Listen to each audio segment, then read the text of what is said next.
Temos muito gosto em tê-lo connosco. Obrigado. E a palavra é sua neste momento.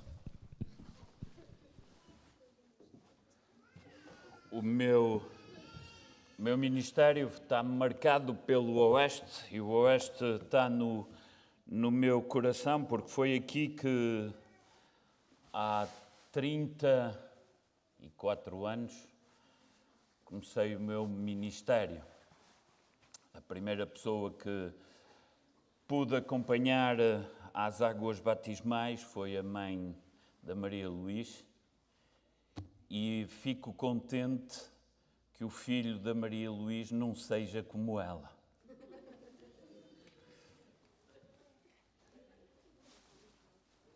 Fico muito feliz de estar convosco e de ver esta nova igreja, porque sempre que eu estive era na antiga, e hoje temos esta luminosidade, esta juventude toda que enche o nosso coração.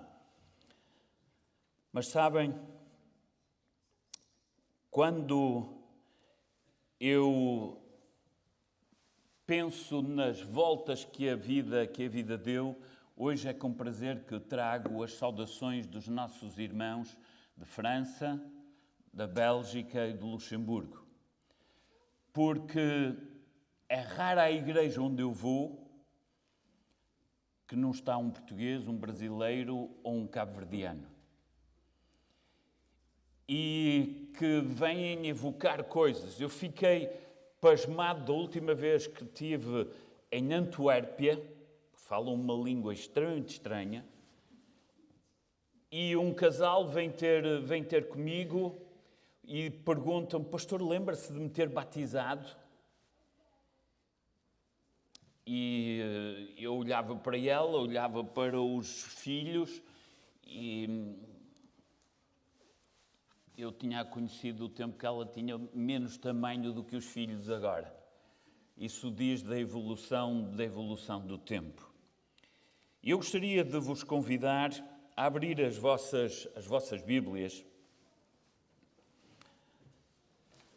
no livro de Gênesis e a acompanhar a leitura que vai ser feita pelo Afonso, que voluntariamente foi indigitado para nos ler no capítulo 50, o último capítulo do livro de Gênesis, o versículo 20. Vocês planejaram o mal contra mim, mas Deus o tornou em bem, para que hoje fosse preservada a vida de muitos. Muito obrigado. Estes últimos 10 anos, quando eu olho para trás, vejo a maneira como a sociedade tem evoluído, como as coisas se têm passado. E reparem que unicamente nestes últimos 10 anos tivemos a oportunidade de viver a fase do terrorismo que chegou à Europa. Eu lembro-me de quando aquele louco pegou num caminhão e preparou tudo, que unicamente aquela gente naquela noite queriam celebrar o seu próprio país e a liberdade, e nas ruas de Nice, junto à praia, passou com aquele caminhão e a gente que foi tocada. Nesse sábado, dirigi-me, cancelei tudo e pude estar com os nossos irmãos em que uma família tinha sido impactada. Durante 2 dias eles andaram à procura de um bebé que tinha desaparecido. Um bebé com alguns meses. Mas no momento em que as coisas mostram os aspectos mais negativos da humanidade, também ressaem os aspectos mais positivos. E alguém que viu aquela criança no meio da multidão que fugia, que passava de um lado para o outro, pegou naquele bebé com medo que ele fosse esmagado ou ferido, e levou-o e tomou conta de si. Mas vocês imaginam o sofrimento daquela família, daquela mãe que foi tocada no seu corpo e que não foi separada da criança, que telefonavam para a polícia, para os hospitais, e não havia ninguém que lhes desse notícias daquela criança. Finalmente, a senhora pôs a fotografia nas redes sociais e a família foi reunida. Mas naquele sábado, na igreja, o ambiente era pesado, lúgubre. As pessoas tinham dificuldade de se olhar nos olhos com os outros. Mas, entretanto, quase que isso parece distante. Parece que já não tem qualquer sentido de presença, porque veio o Covid, isolamento, e pela primeira vez na história da humanidade, as igrejas foram fechadas. Quando mesmo durante o período da grande peste espanhola, conhecida na história por essa expressão, as igrejas eram abertas para serem local de acolho e de local de cura. Como as coisas evoluem. Mas de repente vem a invasão da Ucrânia pela Rússia e novamente nós não sabemos onde as coisas vão parar. Quando eu viajava junto das nossas igrejas na Alsácia, um irmão com 93 anos vem ter comigo e diz-me: pastor, sabe, eu neste momento, quando olho para a sociedade, eu vejo o desespero e vejo o mesmo sentimento que tínhamos antes da Segunda Grande Guerra. E pensávamos, o que é que vai sair daqui? O que é que vai acontecer? Mas eis que, novamente, tudo parece tão longínquo e passou apenas um ano. Mas na nossa mente, parece que nos habituamos a viver diante destas situações que são cada vez mais próximas e mais frequentes. Mas veio um tremor de terra, não muito longe de nós, justo do outro lado, e mais de 40.000 pessoas entregaram a vida quando estavam na vida normal, no seu dia-a-dia, sem saber o que se passava. Mais uma crise económica. E quantas vezes eu não ouço as questões: mas o que é que vai ser da minha família? O que é que o futuro vai trazer? O que é que vai ser de nós? Quais são as perspectivas? Os pais que dizem quais são as perspectivas dos nossos filhos. Ainda esta semana eu trabalhava com um jovem casal, podendo acompanhá-los na formação ao casamento, e eles diziam-me: uma das nossas grandes questões é saber se nós queremos ter filhos. O que é que vai ser? Provavelmente nestas questões vocês são capazes de vos reconhecer, porque são situações de vida que não escapam a ninguém. Eu gostaria, contudo, de vos dizer esta manhã, nestes termos: tudo isto, cada um de vocês irá ultrapassar. Cada prova que vem será ultrapassada. Não será rápido, pode não ser simples nem fácil, pode trazer sofrimento que não gostarias de ter, mas Deus tem o meio e as condições e a vontade para transformar tudo isso em alguma coisa de positivo.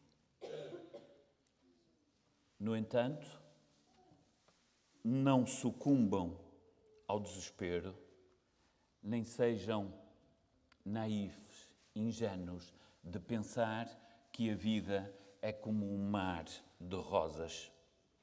Mas com o apoio de Deus, tudo isto será ultrapassado.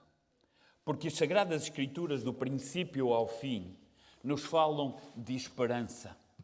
Porque as Sagradas Escrituras, do princípio ao fim, falam-nos de um Deus que nos ama, que nos quer bem, de um Deus que tem um projeto de vida extraordinário para cada um de nós. Eu li um livro recentemente de um analista cristão americano chamado Reynold Price, e ele tem uma frase que me inspira. Ele diz: porque o Deus que tem todos os recursos, toda a vontade, o Deus que tem todo o poder, me deseja e me quer bem. O problema é que vocês poderão pôr a questão: mas de onde é que tu vais buscar essa convicção? De onde é que tu a tiras? Ainda mais nos dias de hoje. Na realidade, eu vou buscá-la a um poço, uma cisterna. Sim, toda a história começa num poço.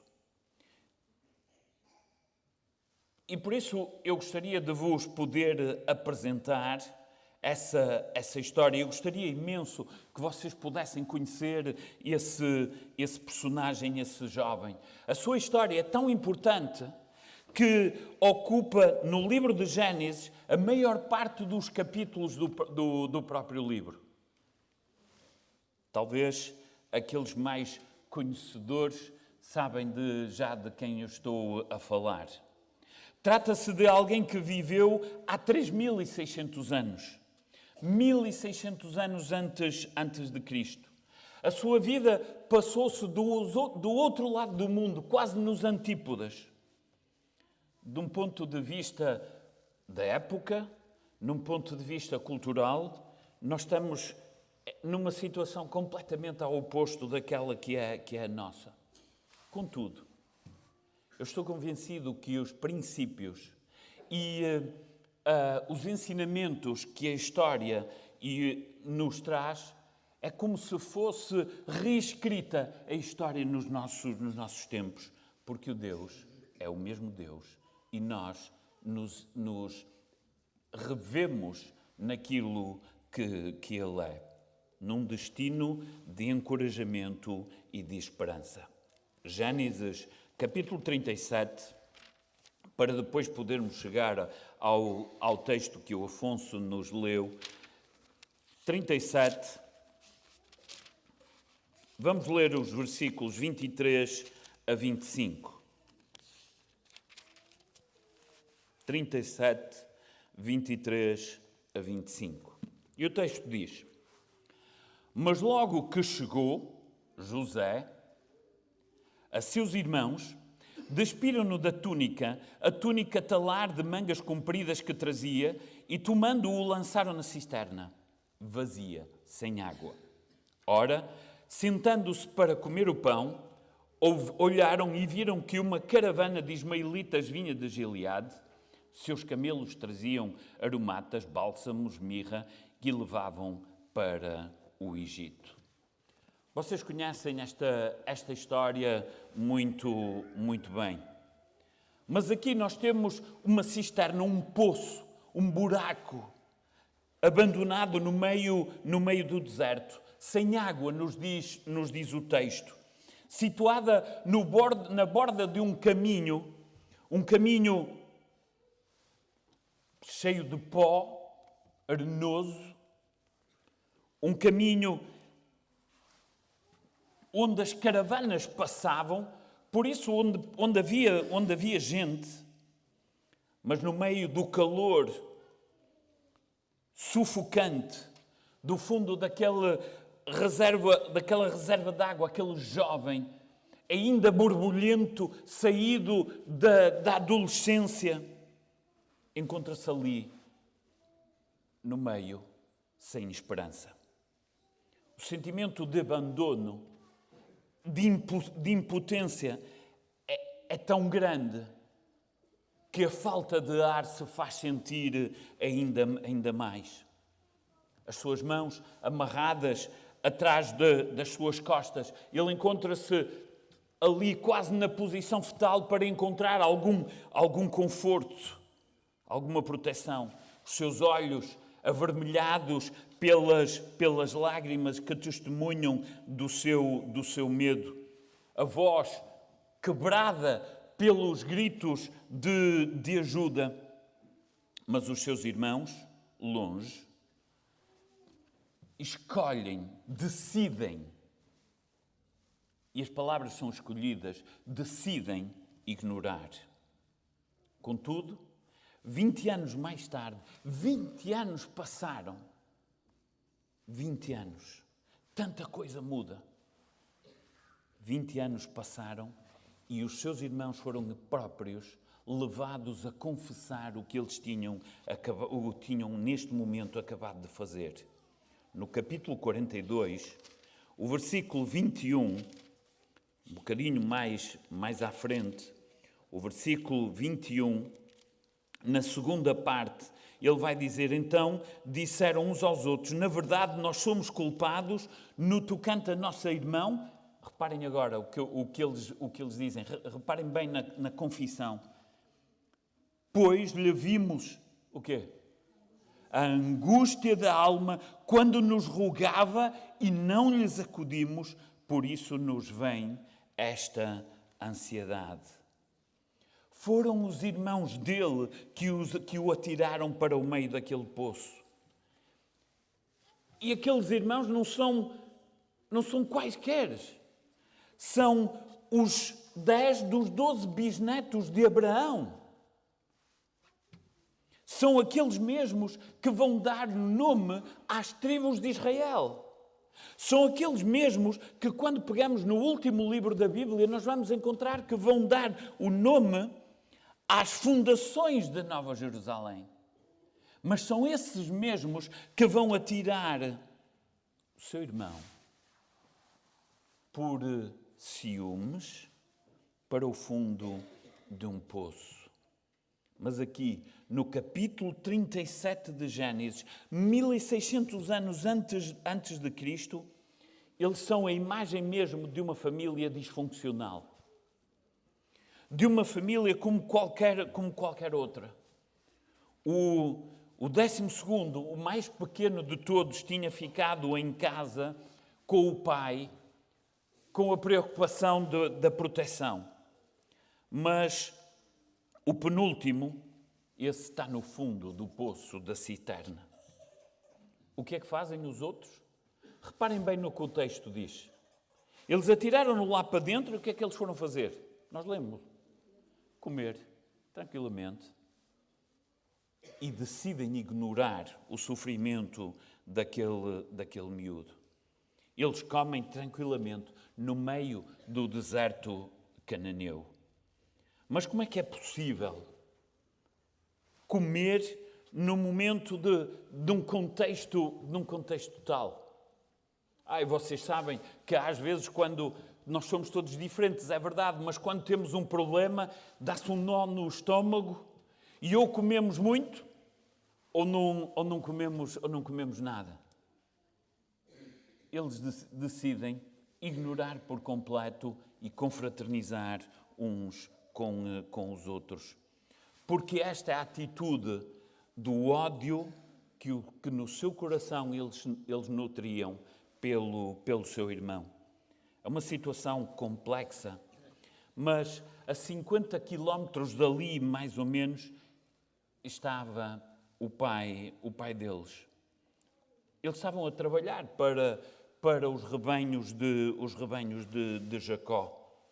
E José tinha vindo junto deles porque o pai queria-lhes enviar uma mensagem. Precisava de transmitir uma mensagem, não havia nem sequer pombos correios, por isso enviava o mais novo. E eles pensam aproveitar da situação, arrancam-lhe a túnica e atiram-no para dentro daquele poço. Sem a intervenção do irmão mais velho, José teria sido assassinado mesmo. E aquela cisterna teria se tornado a sua tumba. É para mim aqui que tudo começa. No meio de uma cisterna. Eu dirijo-me hoje a alguém que aqui se encontra e que esta cisterna pode evocar situações de vida. Pode evocar situações pessoais em que ela torna as características de uma cisterna emocional, de uma cisterna de vida, de imprevisibilidade. Sim, porque essa imprevisibilidade é a primeira característica desta cisterna. Nós não somos capazes de prever e de ver de onde é que ela está a vir. Nós nunca sabemos de onde é que os problemas vão chegar. Nós não nos levantamos um belo dia e acordamos e dizemos: hoje eu vou ter problemas. Não é assim que se passa. Ao contrário, nós esperamos sempre que esse dia vai correr melhor do que os outros. Os desastres nunca se anunciam. As dificuldades, elas vêm e muitas vezes não conseguimos evitar. Mas mesmo quando alguns sinais precursores podem aparecer, nós nunca estamos preparados para receber. A segunda característica é a injustiça. É desleal. Nós vivemos no meio de uma sociedade, a cada canto de rua, a injustiça, a tristeza são palpáveis. Eu falava-vos desse momento que vivemos em França de terrorismo e mesmo com as minhas barbas e às vezes sendo tomado por árabe no contexto parisiense, as pessoas passavam, eram incapazes de se olhar nos olhos e desviavam o olhar com vergonha, medo, ansiedade daquilo que se estava a viver.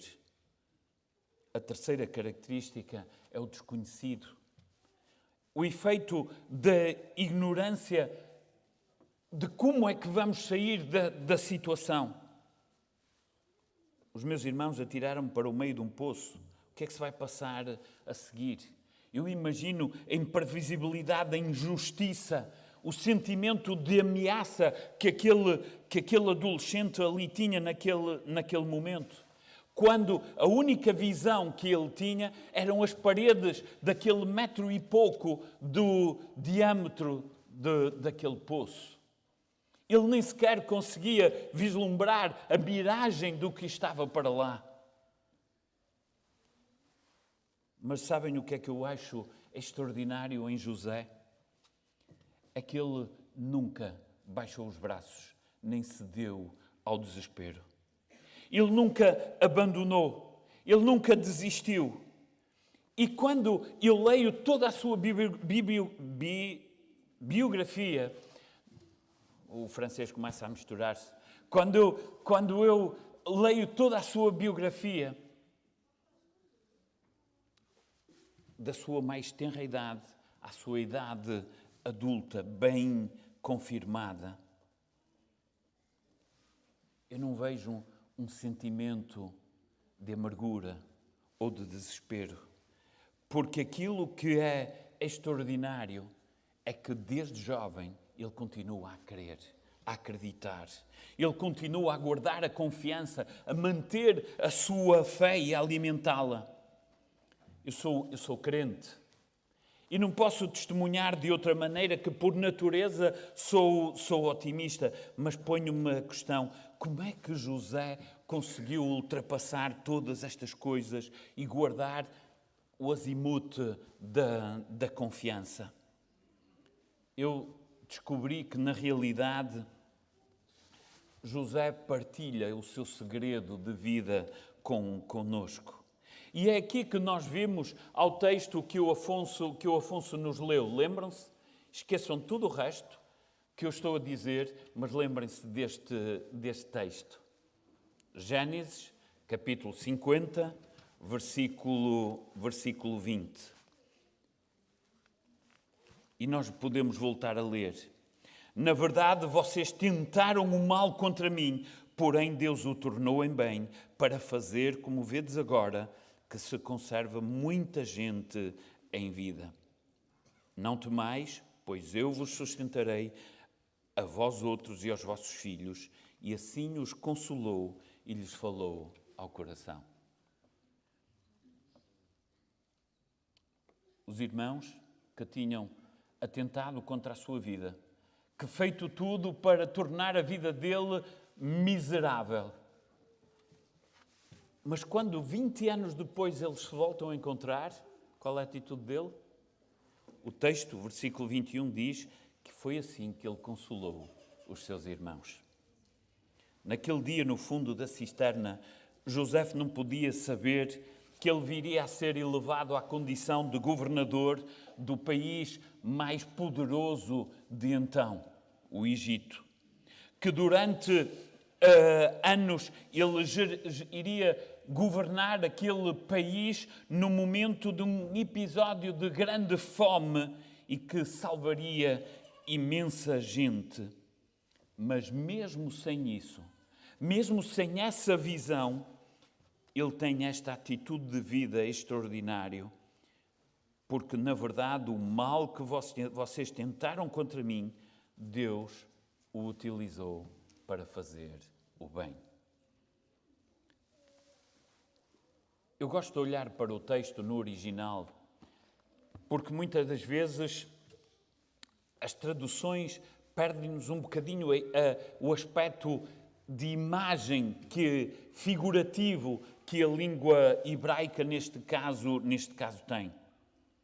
E quando nós olhamos para a palavra, o verbo tentar, intentaram, nós podíamos aqui fazer uma ligação com o verbo tecer, porque é a imagem que ele nos quer dar de Deus, que pega num fio aqui, num outro ali, e que nos cruzamentos diferentes da própria vida está a tecer um quadro, um tapete, que eu não tenho condições de ver agora exatamente o que está a passar, mas ele sabe e o está a construir fio por fio. Vocês conseguem imaginar Deus, aquele que é o teu Criador, o mantenedor, que apesar de tudo o que ao teu lado, como diz o salmista 10.000, conhecem o texto? Cairão de um lado e do outro. O inimigo que brama ao redor como um leão. Apesar de tudo isso, Deus que continua a tecer os eventos desta terra para poder construir o bem. Querem uma outra imagem? Ela vem no segundo verbo aqui utilizado neste versículo 20. Deus tornou. No original, a noção que aqui está é de construir. Deus construiu. Talvez esta imagem te fale mais até Malaquias. Deus, o construtor. Aquele que pega num tijolo daqui, num saco de cimento dali, num bocado de ferro, e nós que olhamos para aquele espaço e não vemos apenas um espaço vazio, mas que pouco a pouco, quando cada coisa se encaixa no seu lugar, um edifício magnífico pode ser construído. Pois, independentemente dos poços e da sua profundidade, independentemente da túnica rasgada como de José, o Senhor pode tornar num hábito real entre as mãos de Deus. A minha questão nesta manhã é: consegues tu ver Deus como o tecelão, como o construtor da vida? Às vezes nós, diante das situações, pensamos que a solução encontra-se unicamente nas nossas mãos. Mas aquilo que as Sagradas Escrituras nos mostram, do princípio ao fim, é que a esperança se constrói mão na mão entre o transcendente e a criatura. Entre Deus e a criatura. Eu gostaria aqui de citar um teólogo português, José Tolentino Mendonça, que ele diz que o maior risco da nossa sociedade e do nosso caminho espiritual raramente é a noite mais negra, raramente são as dúvidas da fé, ou a aridez do deserto, ou o tempo das lutas turbulentas. O maior perigo não vem das vagas altas, mas de um funcionamento linear, extremamente funcional da vida espiritual. E ele diz, o maior problema é quando nós, como crentes, mesmo sem ter noção de o fazer, excluímos Deus, o Deus vivo, da nossa vida e o tornamos como um Deus morto. Fazemos referência ao passado como uma história já conhecida, como um guia de leitura ou de estudo, e não como um guião da nossa existência presente.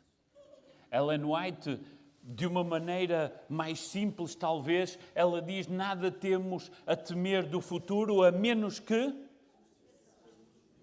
nos esqueçamos tudo aquilo que o Senhor fez por cada um de nós. Sim, aqui talvez pudesse-me evocar a página impressionante da vida do diário de Ethel Hillesum, essa jovem adolescente, com um diário que se tornou um dos maiores testamentos do nosso tempo. E ela diz e escreve como é possível que esta extensão de urzal cercada por arame farpado, onde tanto destino e sofrimento humano chegam e partem, permaneça uma recordação quase carinhosa da minha própria memória. Por que motivo o meu espírito não se obscureceu lá? Mas antes, ao contrário, ficou mais claro, ficou mais lúcido. Foi lá entre as barracas, repletas de gente agitada e perseguida, que achei a confirmação do meu amor pela vida e por Deus. Como é que alguma vez vou conseguir descrever isso tudo? Descrever de modo a que outros também consigam sentir como, na realidade, a vida é bela. A vida é bela, digna de ser vivida, justa, mesmo quando é injusta. Talvez Deus me dê um dia as palavras simples para poder transmitir. Como é possível, como uma jovem adolescente que passa grande parte da sua juventude no meio, atrás de arame farpado, no meio de barracas, num campo de concentração, no final, quando ela olha para tudo aquilo, ela é capaz de dizer, talvez um dia Deus me dê as palavras simples de dar testemunho de que a vida é bela e vale a pena ser vivida. Sim, entre as mãos de Deus, nós ultrapassaremos tudo o que está diante de nós. O Salmo 37, versículo 25, dá-nos o testemunho de um David que diz, já fui jovem e agora sou velho, mas nunca vi um justo ser abandonado e a sua descendência mendigar o pão. O nosso Deus é o Deus que nos ajuda a ultrapassar todas as provas, independentemente do deserto e do poço no qual nos encontramos. O meu salmo preferido, aquele que primeiro aprendi, que os meus pais me faziam recitar de cor muitas das vezes, Salmo 23, versículo 4. Mesmo que eu andasse pelo vale da sombra da morte, não temeria mal algum, porque tu estás comigo. Ou ainda o Salmo 77, que pode nos mostrar as profundezas de Deus ao ultrapassar mesmo as profundezas do mar, promessas encorajadoras, de uma ponta à outra das Escrituras. Mas eu gostaria de trazer até vós um último texto que encontramos, para mim, no Evangelho do Velho Testamento, Ezequiel, no capítulo 43. Ezequiel, capítulo 43, Isaías, capítulo 43.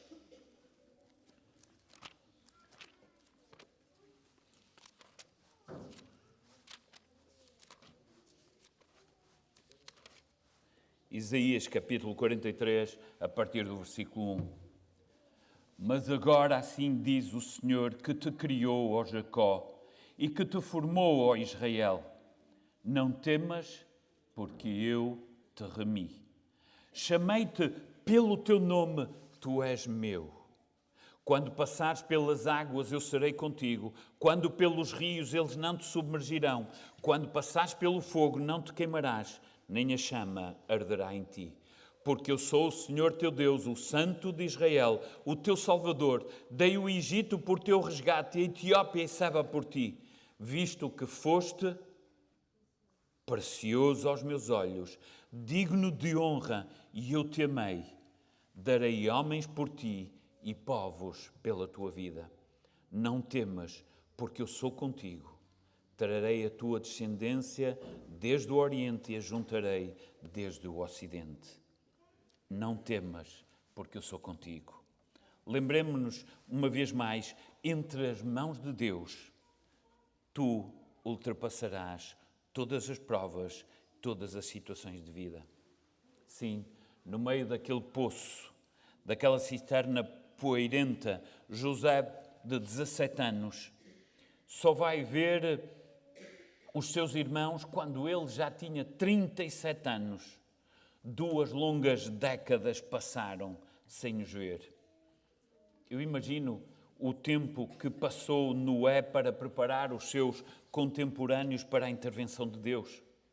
O tempo pelo qual Moisés teve que passar para estar pronto para o serviço de Deus. Lembremos-nos de David. Deus o chamou para a realeza, mas primeiro teve que o fazer apacentar rebanhos de ovelhas antes de estar pronto na sua formação pessoal para saber confiar no Senhor. Às vezes é necessário tempo. Não o posso explicar, porque não tenho, como vocês, a visão que o Senhor tem no quadro que Ele está a construir. Mas as Sagradas Escrituras nos mostram que Ele vem ao nosso encontro e que Ele diz: não temas, porque eu te remi e estou contigo, desde agora até à fundação do mundo.